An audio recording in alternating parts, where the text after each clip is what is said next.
All right. Good morning, everyone, and thank you for joining the February Roundtable. I'm Gail Fagan, Program Manager for the Research Development Team and Manager of the monthly OSP Roundtables. Before we get started, just a couple of housekeeping items. So please remember these presentations are recorded and posted on the website for public access. Therefore, please turn off your camera and mute yourself. Please keep yourself on mute until the time for questions.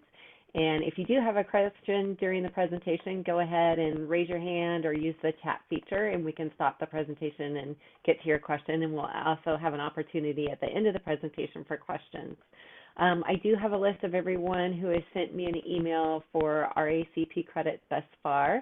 If you haven't done so already, please send me an email as soon as possible. And finally, should you have any suggestions for future presentations, please email them to me. Okay, now on today's presentation about the RAS current and pending management.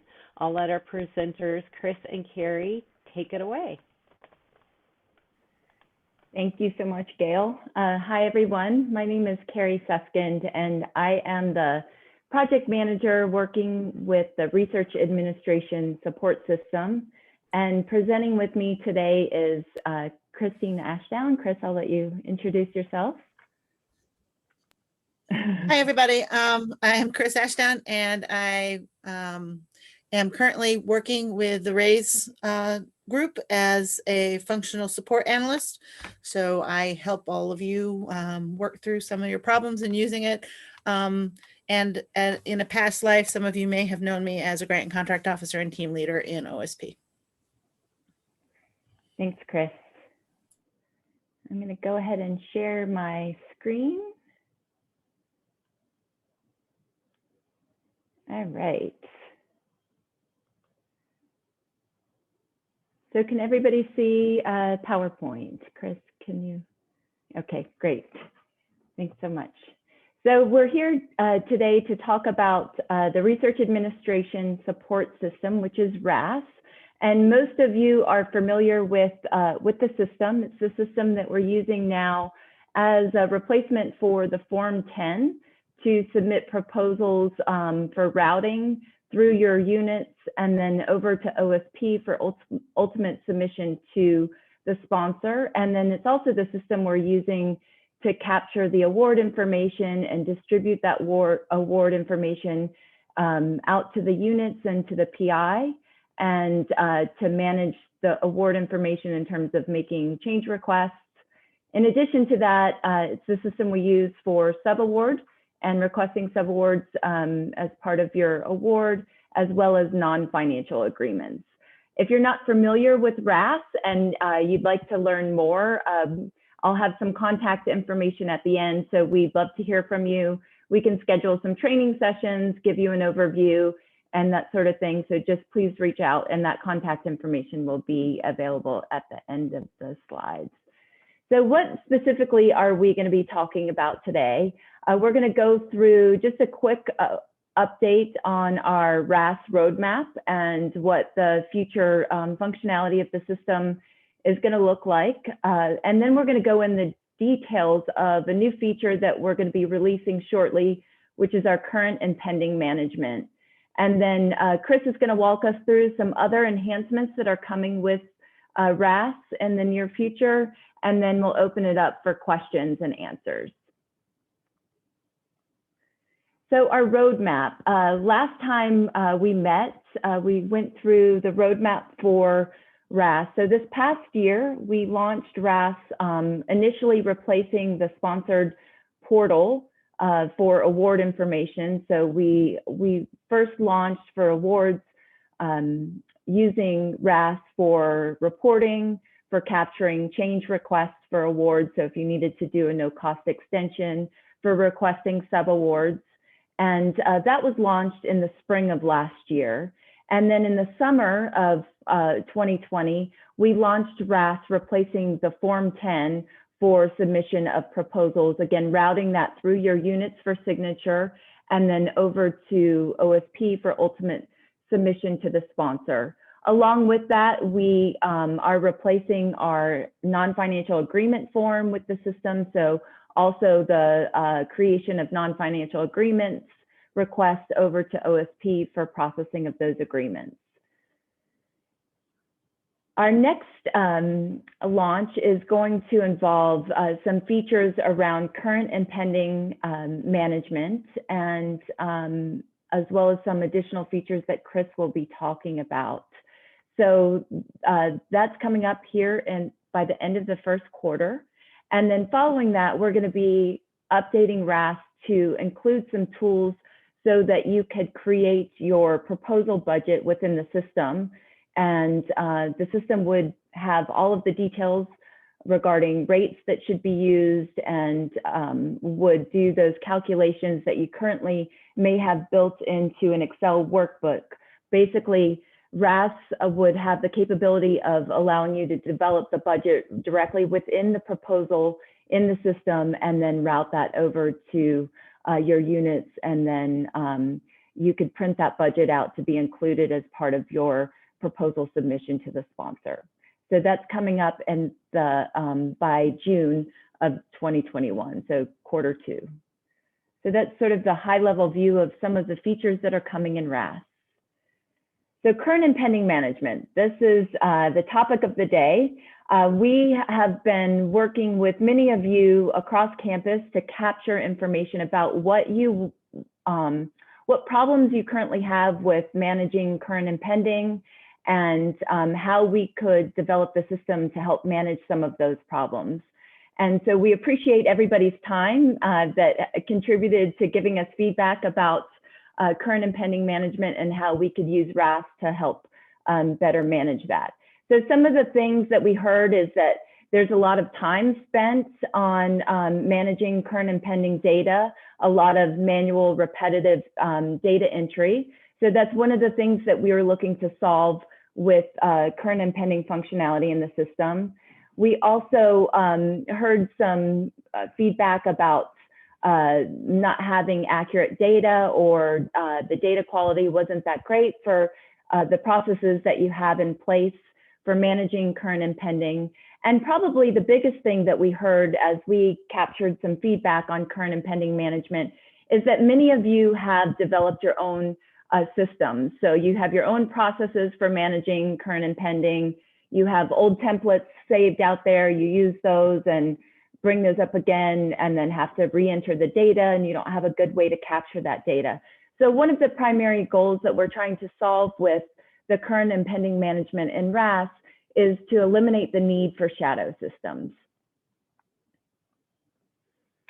So what the current and pending management features offer in RAS is a way to create and manage all of that current and pending data in one system. We're able to capture the data that is based on the data that's needed according to sponsor guidelines, and we'll take a look at that. You're able to maintain and adjust the efforts for each of the projects that are in the system. In addition to that, we're adding the capability of capturing non-OSP projects, so projects that don't have an OSP number but need to be included on your current and pending reports. So we're adding some support for that in the system. And then we've added a feature where if there's some proposals that are showing up on your pending portion of your current and pending report, you can quickly notify OSP that those maybe were not funded, so that they're removed from your current and pending report as you print that out. In addition to that, we have added the capability to print current and pending for DoD and DOE. So Department of Defense and Department of Energy are templates that we don't currently have in the current version of RAS or in the RA dashboard. Before that, DoD and DOE templates didn't exist. So we've added those to the system as well. All right. So I am going to actually just hop in the system. We're going to take a look at all of these features.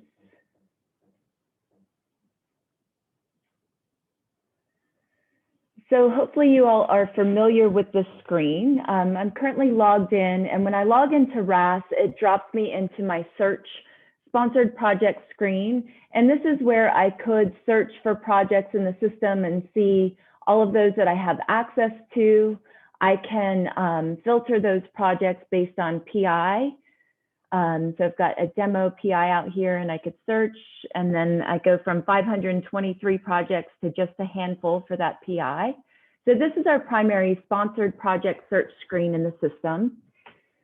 If I go to the grants and contracts menu now, you'll see I have a new option at the bottom. Currently, this says current and pending, and this is where you would go to print a current and pending report out of RAS. But now it's current and pending management, and this is where we're going to go and manage the current and pending information. So when I go to this screen, the first thing it's going to want me to do is search by researcher. So I'm going to go ahead and pick a researcher. So we've asked Paula Cohen if she would allow us to use her as an example for this presentation. So I'm searching for Paula Cohen.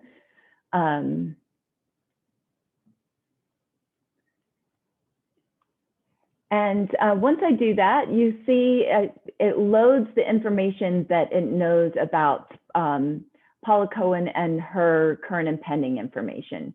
So we call this our grid screen. This is where it's going to present the current active projects, and you can see a list of those projects here. Then it shows us our pending projects. You can see those pending projects listed here. And this is actually broken down into two sections. So we've got pending projects that have been submitted to sponsor, and those pending projects that are currently in process, and those are called planned submissions. And below that, I can see the previous 5 years of projects, so those awards that are now closed. So those are required for printing on the Department of Defense current and pending report. And then I also see a section for other sources of support. So this is information that we currently know about Paula Cohen and her current and pending information. So a couple things about this screen. You'll notice that there's a hyperlink here for the OSP number. So you can see the current active OSP numbers. If I want to pull up a project and I have access to that project, I can click on that link and that's going to open it for me so I can see the details of that project. So you can see here I'm now in project 83763. So you see that information. You see the title, you can see the sponsor, who the PI is on the project, the start and end dates, annual direct costs, the project total, and then the effort information and project goals. So some of this information is information that we capture from the actual award or the proposal, depending on whether or not it's a current active or pending project. But some of that information is information that we're going to capture here within current and pending management. So you'll notice on the right-hand side, there's an action button. And this is where I could go in and begin to edit the details about this project. So if I click on the edit button, it's going to pull up a screen where it's going to allow me to fill in some of the details for the project. So the first thing is the project goals.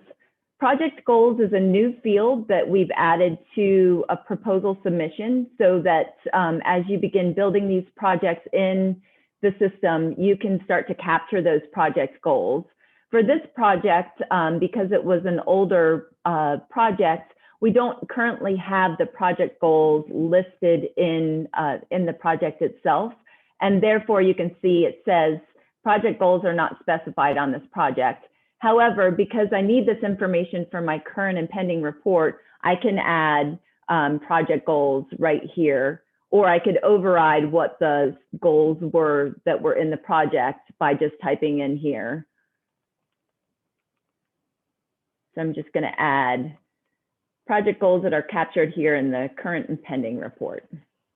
So you can see that information, and that will be the goal that's used for printing on this current and pending report when we get there. In addition to that, you can see the annual direct cost on the project. Now, sometimes for our projects that have existed for while we don't necessarily have the information in RAS currently that would support the annual direct cost on the project. So we also allow this field to be overridden for this purpose. So I could take this and I could change it for this, for my current and pending report to something else. We also heard feedback that sometimes on the current and pending report, you see the overall annual direct cost on the project, but you want to present the information for that specific PI and that direct cost that they're managing. And so this is a way to override or change what's coming from the project directly. So we've captured the goals, we've captured and changed our annual direct cost information. And then last but not least, I want to be able to capture information about my effort. So this project, you can see it started in 2018 and it's ending in 2023. And based on the dates for this project, I have the ability to enter in efforts for each of these budget period ending in 2021, 2022, and 2023. And you can see that I could enter information based on months or percentage. So one thing to note here is that the appointment type for the faculty member or PI that you're working with shows up based on their appointment type in Workday. And so for Paula Cohen here, we have it listed as calendar. However, if for some reason they have a calendar appointment type in Workday, but for their project work and current and pending report, we need to report the information based on academic summer or vice versa, we could go into that researcher's user profile and change the setting so that the information presented here is based on academic summer instead of calendar or vice versa. And I'll show an example of what it looks like when it's academic summer as well. So we're going to enter effort information. We'll say that it's 2 months calendar for the period ending 2021.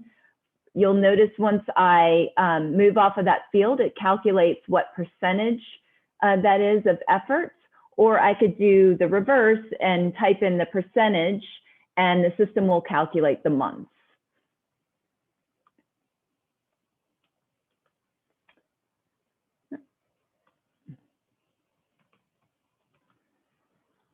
All right, so that's how you enter the effort information. I'm going to go ahead and close out of here, and you'll notice that information is now updated for that project. You can see here, I've captured the goals.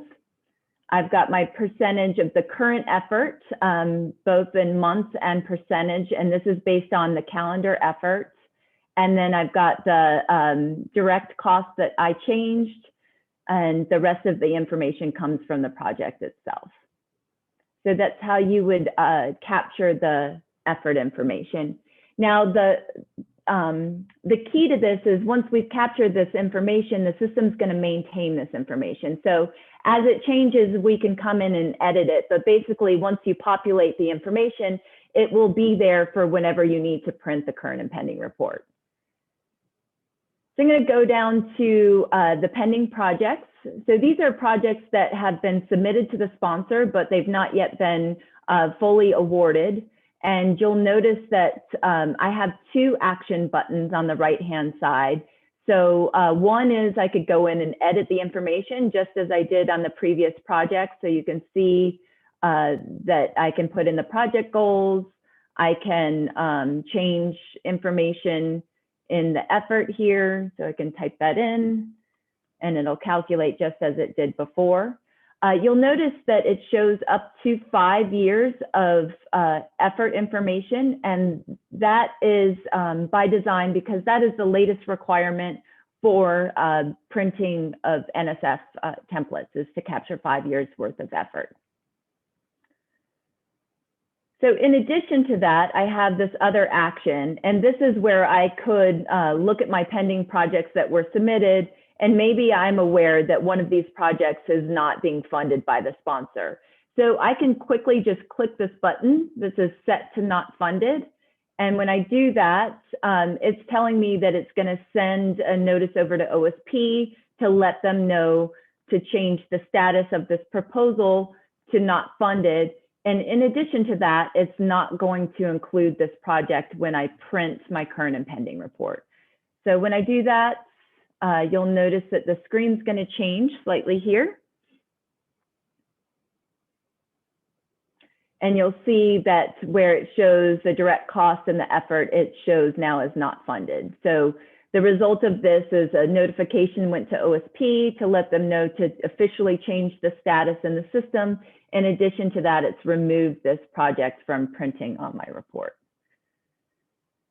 So then I have any planned submissions that I'm creating currently in RAS, and I have the option about whether or not I want to include these projects when I print my report. So sometimes you may be working several months ahead, you've got a lot of proposals in RAS that you're working on, and not all of those should be included on the current and pending report that you're printing. Maybe just the one project that you're submitting for you want to include. So there's an option to choose whether or not to include these planned submissions when you go to print your report out. So you can uncheck or check that box. And again, if I go to the action, I could include the information specifically, just as I did on the other screens, about effort and annual direct costs and goals. Now this next section, is projects that have occurred in the past 5 years. And again, this is a requirement of printing Department of Defense current and pending reports. So we present this information here. You can go and fill in some of the details about these projects. However, for efforts, since they're projects in the past, the effort on these would be 0. So there's really no reason to go in and edit the effort of these, but you may need to go and fill in some of the details about the direct cost and that sort of thing. So you can go in here and edit those.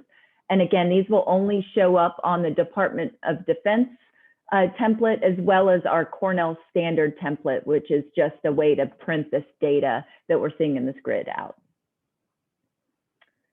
And then last but not least is our other sources of support. So I mentioned that we are adding the ability to capture information about projects that are non-OSP projects. So projects that don't have an OSP number that you need to capture and include on your current and pending reports that are submitted to the sponsor. So adding this other sources of support is the way that we do this. You just click the button, and you'll notice that there's 3 types of other sources of support that we could add. So you can add an internal project. Maybe you have a project that's sponsored by your unit or your college that you want to add and capture on your current and pending report. So you can do this, add the internal project. You can specify the status, so whether or not it's a current active project or it's a pending project, or maybe you've added some of these already and you need to change the status to not funded or indicate that it is a past project. And we'll give this a title, an internal project. You can add the source of support. So it's going to default to Cornell internal, but I could change this if I need to. I could just type over that in terms of who the sponsor is for this project. I can enter my dates for this project.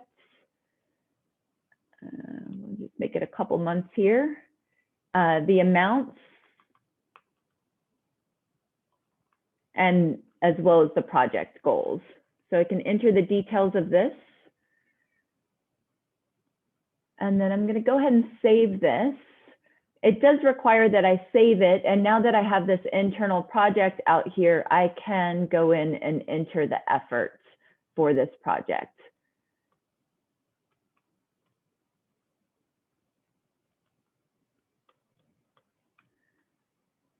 And I'll go ahead and save that.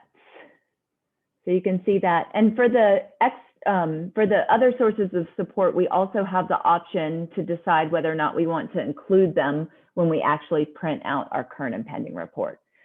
So I'm going to go back here. I've got my internal project. You can do the same thing for an external project. If there's a project that you are holding with another institution, then you may need to add this to your current and pending report. And then we also have the ability to add in-kind contributions. And we have a link here that explains what is needed for in-kind contribution and submission on the current and pending report. So this is a requirement now of NSF to include this information on the current and pending.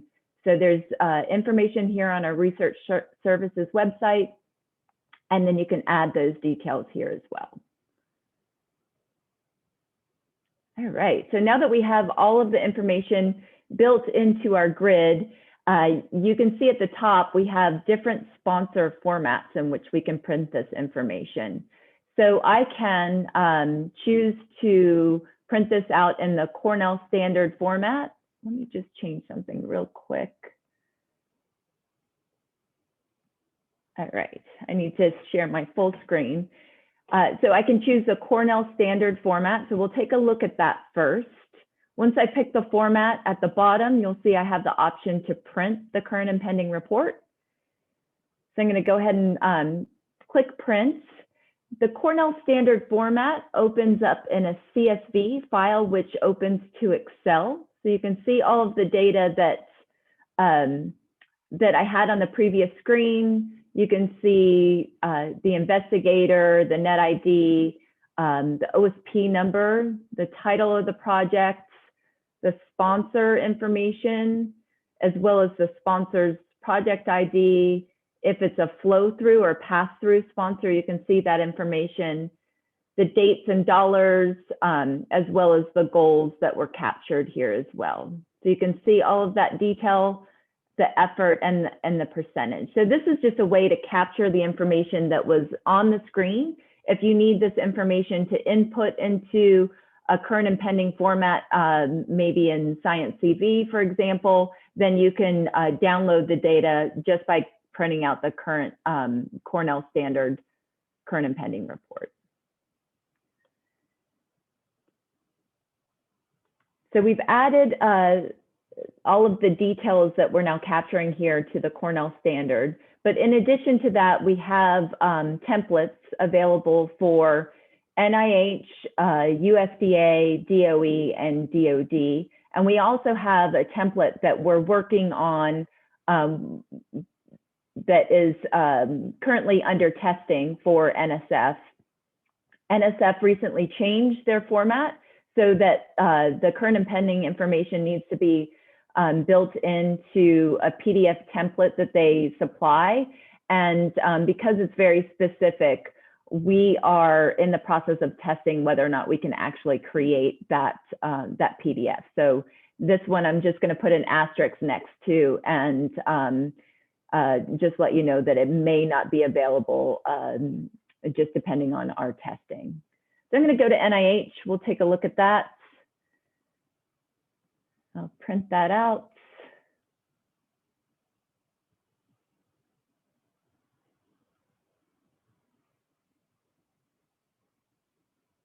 So you can see it's in the NIH format. The system is capturing information entered about the efforts that was put in. So you can see that here.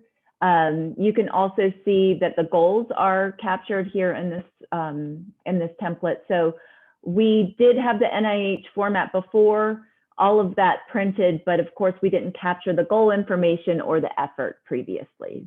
So now we have that available. And I'll just pick one more as an example just to take a look at. We'll look at the DOD since that one's a little bit different, and we'll go ahead and print that.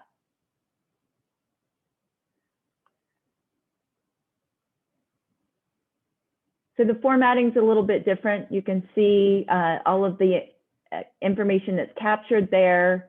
If I scroll down to my project that we added project goals to, you can see that here.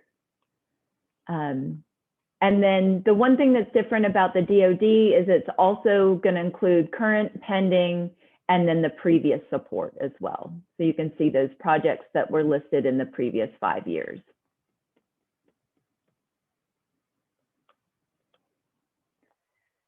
All right. So I want to go take a look at another PI just as an example so we can just see what it looks like when it's a little bit different. I'm going to take my example PI here, my PI3 in my test system. And you can see this PI has current, pending, no previous projects, and a couple in here for other sources of support. So what I wanted to show that was a little bit different is when I go in to edit this current project, this PI is set up so that their appointment type is academic summer. So you'll notice when I go to enter effort information, I have it broken down into academic summer. So let's say for this project, I'm doing 1 month of effort in the academic year, part of the year, and 1 month of effort in the summer. And you'll notice that the calculations is based on that portion of the year. So 11.11% of the academic year, 33.33% of the summer. However, the total at the bottom is 2 total months, which is 16.67% of effort. So it calculates that out both in months and percentage based on the appointment type. And for this one, I'm just we'll pull up the NSF version of this template and we will print it. So again, this is under testing, but this is an example of the new format for an NSF current and pending report. And you can see the details filled in. For NSF, they want to capture up to 5 years worth of effort. So that's why those fields are available for you to fill out in the RAS system as well. And you can see the details of that.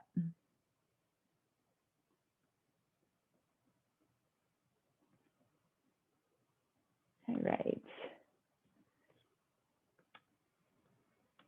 I am going to go back to look at Paula Cohen one more time. One thing that I want to do here is pull up her information and then show you what may happen if there is too much information to actually print an NSF report. So if I go to print here, you'll notice I get this warning message that tells me there's greater than the maximum number of submissions that are allowed to be submitted using the PDF for the NSF report. And it's directing me to go to Science CV to complete the current and pending for Paula Cohen. And also that I could print the Cornell Standard report to do that.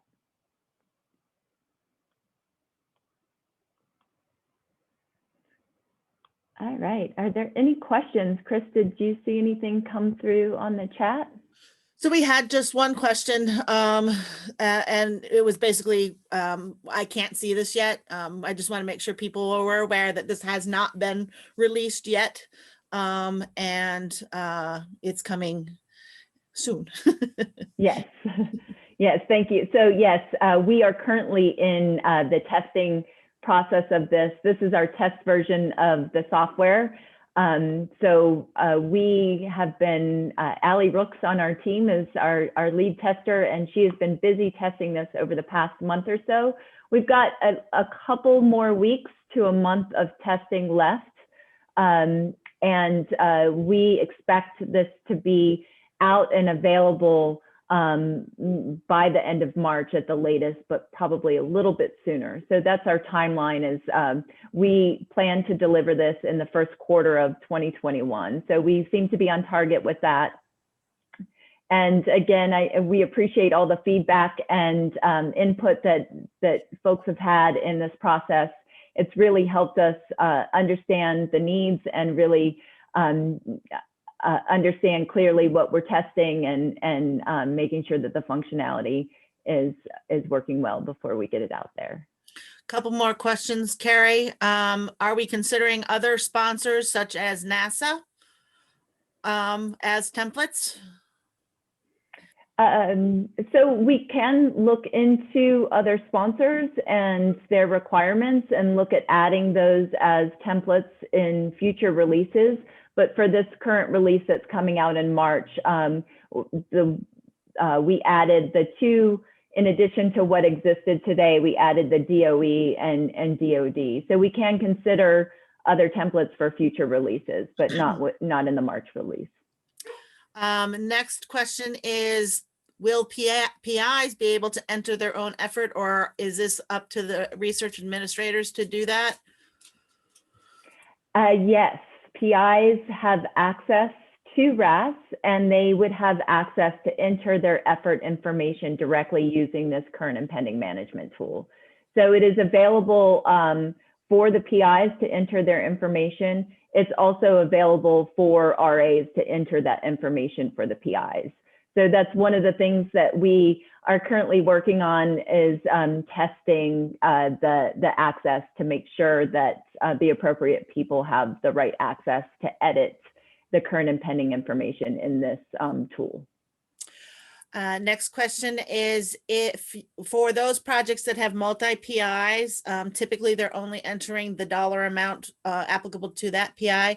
Can the dollar amounts be adjusted in the report? Yes, so of course, anything can be adjusted in the report once you print it out. So just like you do today, you can print the template. You could not fill in any of this information here, and you could fill in all of the details in the template once it's printed. However, that is not going to help with the time-saving things that we were hoping to get out of making this tool available by capturing the information and not having to redo that work. You can change the annual direct cost in this tool for that PI. So I'm currently logged in editing Paula Cohen's information. I can change the annual direct cost on this project, assuming it were a multi-PI project, and I could enter just that portion that applies to Paula Cohen for direct cost, and then save that. And that information will be maintained here in the current and pending and printed on the report when I print that for Paula Cohen. It would be different if for the other researchers on this project. Next question is, for those things that for the manually added other pieces, how long do they stay on the report? They would stay on there until you delete them, or until they're in a status that is not funded or previous. So you could change those to previous or not funded. And by doing that and changing those statuses, they would not appear on the printed version of the report. Next question, will this be able to pull from Science CV or feed into Science CV? So in terms of pulling from Science CV, no, there's not plans currently to be able to do that. And I don't know that they make that available as a download that we could pull into our system. And also vice versa. We had looked into, and if David's on the call, maybe he can provide some insight into this, but we had looked into whether or not there was a way to actually extract the data and pull that over into Science CV. And right now we didn't see that as an option.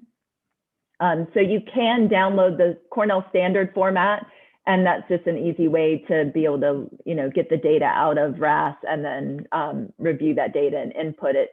You of course can, work screen to screen, but we did make that download available in the CSV format. Next question, unless David's going to say something. Go ahead, David. Oh, I didn't know I could say something. So, yeah, I think that would be, we will definitely look at in some future releases when there is an API, and but look at how we could provide information to feed this the Science CV. But at this point, we have not done that. Okay. Thanks, David. Next question is, will the research admins get an email notice when a record has been modified by the PI? That's no, actually, there's no notification that goes out from the system that somebody has changed the information on the current and pending report. So that's not something that we had built into the system. However, if that's an important need, we could consider that for future releases. Okay.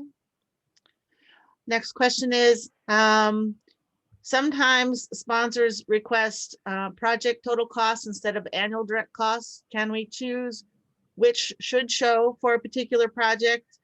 Or does that just need to be done manually? I believe the answer to that is manual, Chris. I don't know if you have any thoughts on that. Yeah, that was what I would say. Yes, definitely. Okay.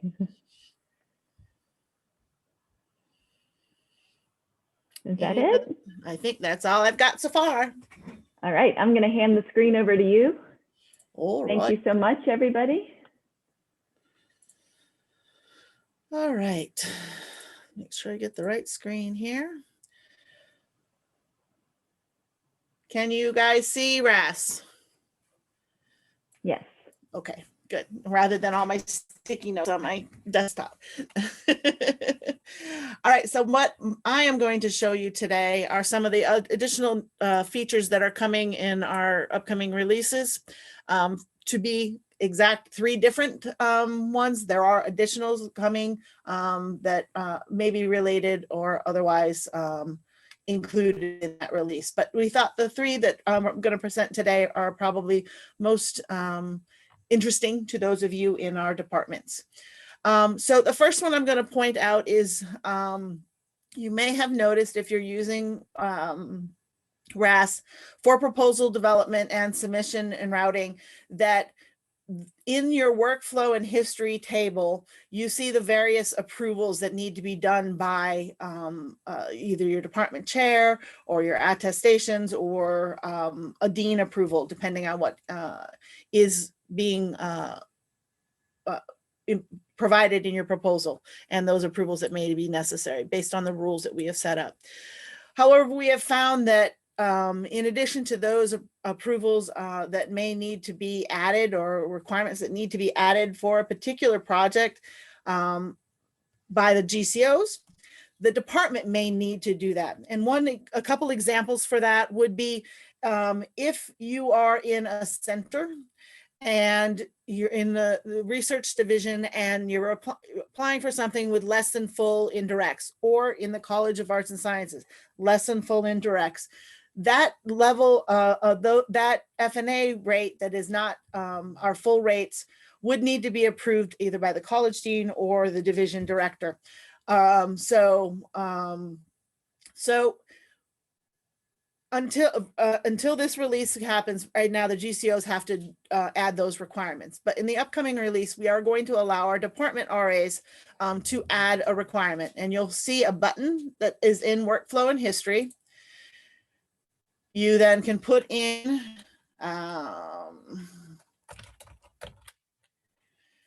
approval, put in your title, whatever you want to label it. You can pick whoever you need to approve that particular requirement you're adding, so whatever the approval is, and save that. You can add notes if you want.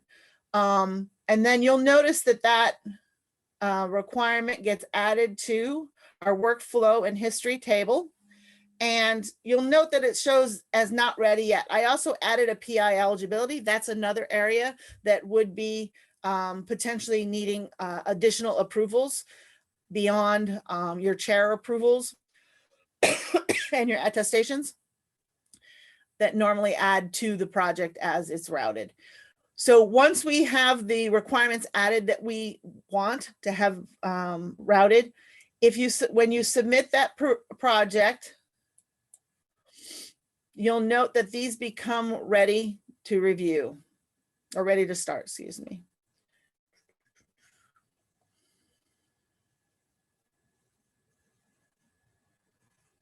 And so now when you look at the workflow and history table, both of these requirements that were manually added are ready to start, can be approved as part of the routing.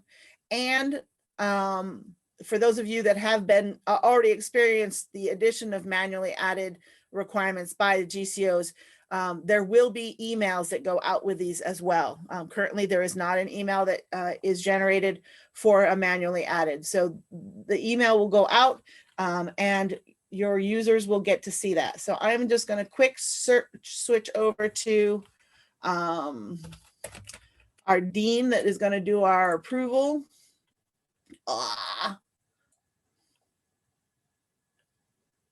Sorry.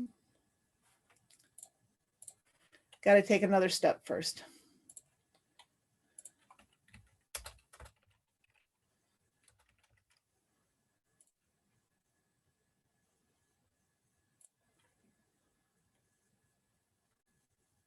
I knew this was going to happen. Sorry.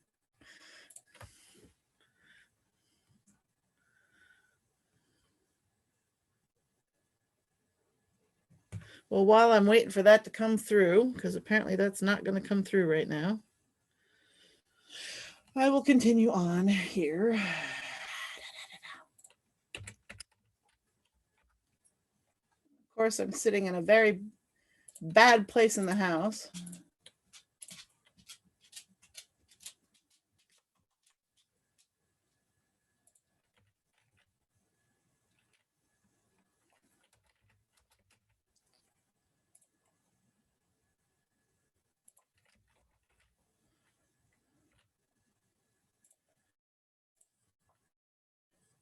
So you'll notice here when this comes up, there is a requirement or a task now for the dean to take a look at this project and do an approval.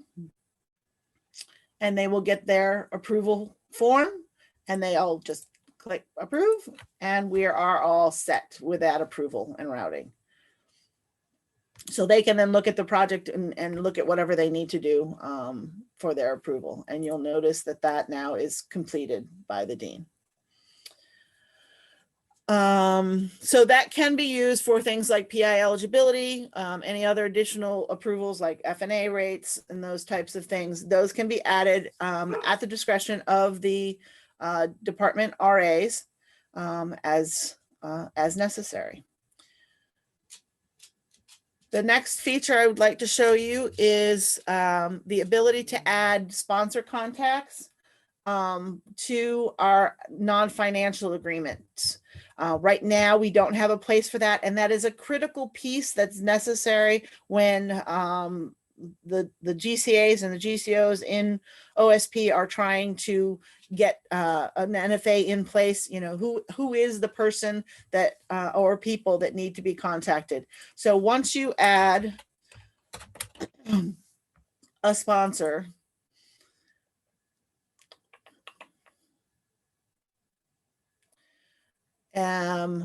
it will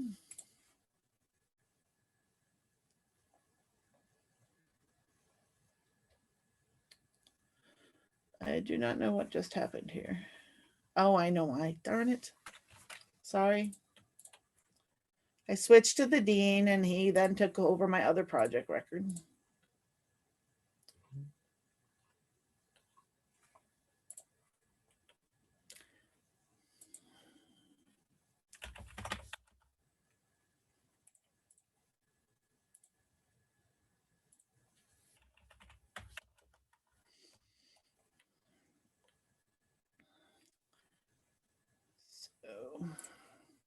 Again, so as we add a sponsor, sorry about that. That's what I get for trying to be ahead of the game here.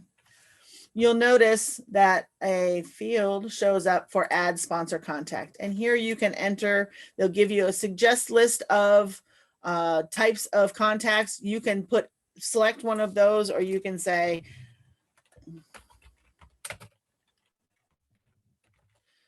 claim it, call it whatever you want, add their first name, last name, email, whatever other contact information you have. And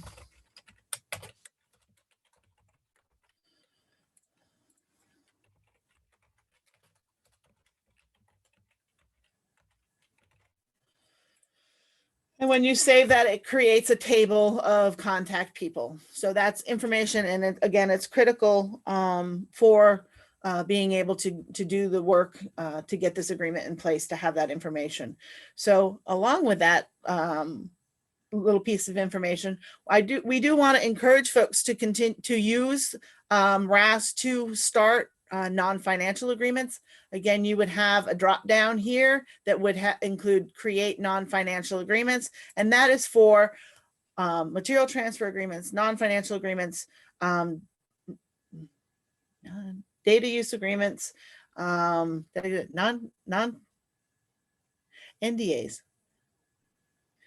MTAs, data use agreements, sorry, and $0 collaboration type agreements. As long as there is no money coming in or being exchanged or effort committed or cost share being committed, you can use this non-financial module as well. So you can begin using those now and in place of, similarly to the Form 10, but also in place of the non-financial agreement form that we use. You can start it right here in RAS. The third option that I want to, third new feature that I want to show you is in subawards. For those of you that have already done subawards, initiating subawards in RAS, you may recall that you were asked to put information within the review comments related to previously the initial project period for the agreement, the dollars to be released in that initial agreement, as well as the deliverables that you would like the subrecipient to submit. I am happy to announce that in addition to the changes that were made to the budget panel, where you are to indicate the first period as being the amounts to be released for the initial subaward agreement, we now have a section for you to add requested deliverables. So here, typically your reporting requirements follow what the sponsor is looking for, but what we're asking you to do now is to enter in those requirements of for reporting that you want this particular subrecipient and subreward for this project to submit. I lost my deliverables panel. Oh, there it is. Going blind, people, sorry. So when you add a request, it'll ask you what kind. So you can ask for technical, financial, patent, or other. Some sponsors have other types of reports. Or you can ask to have, as I indicated here, I've added technical monthly reports and quarterly leadership meetings, so project leaderships. So you can put whatever you or your faculty member are looking for your subrecipient to participate in or submit for reporting. And that is in our deliverables panel. And Carrie, that takes care of my new features for this session. Sorry for the technical difficulties. So Chris, there is a question. Will we be able to initiate a new account in RAS when the award notice comes in? No, that's still done through KFS. All right. But you can see, I don't know if you've all seen that part in at least sponsor projects. When you do your search results, you now can see if a project's been executed. You can go to the financials from within the project record or within the search results. So from the listing, you can go to that project's accounts. Great, thanks.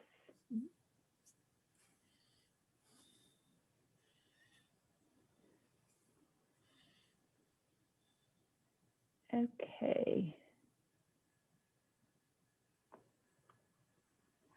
So Chris just shared with us some of the other new features that are coming up in RAS in the next month or so that we'll be releasing. In addition to that, I just want to mention that we do have a guide site available. And this is where hopefully you're going to log in to RAS directly here. But the primary thing that I wanted to point out is this is where you can reach out to us if you have questions, feedbacks, or comments. You can just send an email to ras@research.cornell.edu. That email is going to go to our team, and we will be able to respond to any questions right away. In addition to that, we offer office hours every Tuesday and Thursday from 1 to 2 p.m. And that's available via Zoom. And the link for those office hours are right here. So if you have questions that can wait until 1 to 2 p.m. on Tuesday or Thursday, and you would like to ask those in person, we would appreciate you coming and joining us and asking those questions. We also have how-to guides up here on this RAS website. So you can find information here about, for example, how to create a non-financial agreement, and it'll walk you through those steps here as well. So we do have some documentation available on the guide site. So you've got a couple more questions coming in, Karen. First one is, will it be possible for a faculty member to delegate the ability to pull reports or fill in the other support files for current and pending? So if you have access to that faculty member through your access in RAS, you should be able to edit the information in the current and pending management. If this is some different level of access, then we would probably need to get that set up for other purposes as well.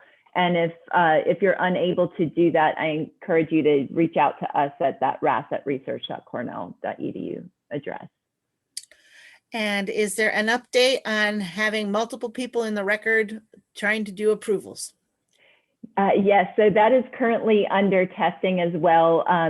We have been testing that for quite some time now. We are wrapping that up, and we are hoping to have that out and available within the next 2 weeks so that approvals and attestations can happen at the same time that others are in the record. So it's on its way. That's all I have for questions so far. So. All right. So again, just if you have questions or feedback or need assistance or would like some training or anything related to RAS, just send us an email and we will get back in touch with you. Thank you so much for your time today.